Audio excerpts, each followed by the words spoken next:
Swadhisthana. Swadhisthana, alors je ne l'ai peut-être pas très bien prononcé, nous sommes avec le second chakra, donc le chakra sacré.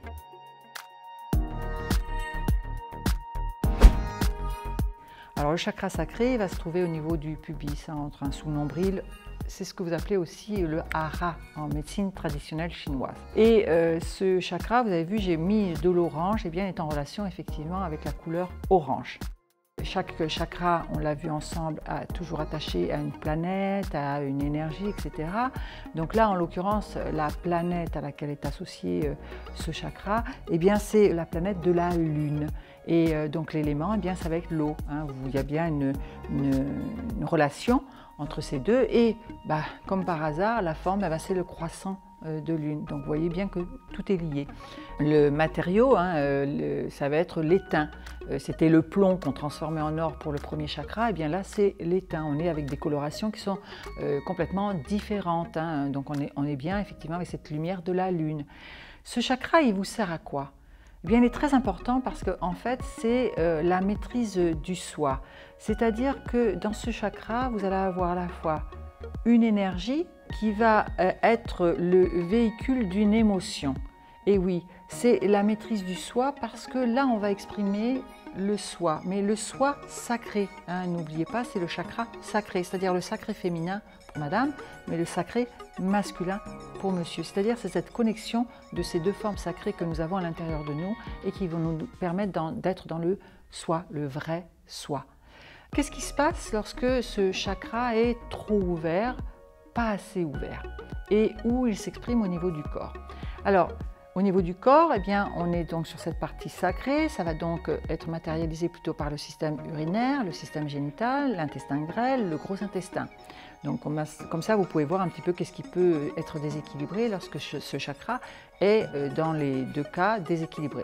S'il est trop fermé, on va avoir quelqu'un qui, comme il n'est pas en maîtrise du soi, eh bien, va avoir tendance à complètement se replier sur soi. Ça va être quelqu'un qui va être très timide, voire même trop timide. C'est quelqu'un qui va être en fait en rejet de l'autre. Pourquoi il est en rejet de l'autre? Parce que tout simplement, il ne sait pas qui vit à l'intérieur de lui. Donc c'est plutôt facile de se mettre justement dans sa coquille pour ne pas être au contact de l'autre. C'est quelqu'un qui aura en général une libido qui n'existe pas beaucoup, puisque ce chakra est en relation avec la créativité. D'accord? Donc, comme c'est quelqu'un qui ne peut pas exprimer son sens créateur, et lorsque nous sommes à ce niveau-là dans le système génital, nous allons bien créer un individu. Donc, effectivement, il ne peut pas avoir de libido. Donc, pas de sens artistique chez cette personne. C'est une personne qui n'osera pas exprimer. Tout simplement, pourquoi? Parce qu'en fait, elle n'est pas sûre d'elle-même. D'accord? Lorsqu'on va avoir un chakra qui va être trop ouvert, ça va être évidemment tout le contraire. Ça va être un consommateur. Ça va être quelqu'un qui, effectivement, va avoir besoin non pas de posséder, parce qu'il n'a rien à posséder, mais il va avoir besoin de se remplir. D'accord? Il va avoir besoin de se remplir de différentes choses, des choses à manger, des choses à boire, même du sexe, les nymphomanes, etc. On est là-dedans, on est dans un chakra qui est trop dans l'ouverture. N'oubliez pas, on est en relation avec l'eau, donc c'est un petit peu normal qu'on soit dans cette dynamique. Donc dans ce chakra où nous allons être complètement connectés à notre enfant intérieur, et oui, c'est là qu'il réside, votre enfant intérieur, eh bien, si vous avez envie justement de l'équilibrer parce que vous sentez que soit il rejette l'autre, là c'est quand il est trop fermé, ou soit il est trop ouvert, c'est-à-dire qu'il s'attache complètement à l'autre, et bien sûr il ne pourra être que déçu à un moment donné, eh bien si vous voulez rééquilibrer ce chakra, amusez-vous comme un enfant, retrouvez l'innocence de l'enfant, jouez, sautez, dansez, prenez le temps de vous reconnecter à lui et de lui permettre l'expression, exprimer sa créativité. Donc vous pouvez même dessiner comme un enfant, on s'en fout de la qualité du dessin, le principal c'est de remettre en acte. Au niveau des huiles essentielles, eh bien sûr le gingembre. Le gingembre est une huile qui nous parle de libido, santal aussi. C'est une huile très importante par rapport à ce lieu d'expression. Et la troisième, eh bien, c'est bien sûr l'ylang-ylang qui a ce côté très sensuel. Alors quand on parle de sensualité, si vous voulez travailler à deux pour rétablir l'équilibre au niveau de ce chakra, eh bien vous pouvez aussi danser. Autant dans le premier chakra, on pouvait être sur des danses très guerrières, très le yaka, des danses africaines, puisqu'on se rattache à la terre, autant là, on va être dans la volupté.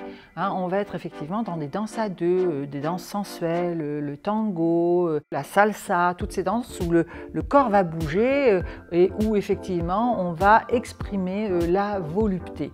Donc vous pouvez donc danser, messieurs, danser, mesdames. Et puis maintenant, je vais vous montrer une technique que vous pourriez mettre en place simplement pour vous et on va clore là-dessus pour pouvoir rétablir l'équilibre. Alors, vous allez vous mettre avec une respiration un peu rapide. Tout va partir du ventre, hein, donc vous allez faire des respirations très saccadées. Vous allez faire avec le nez, donc et on va contracter le ventre.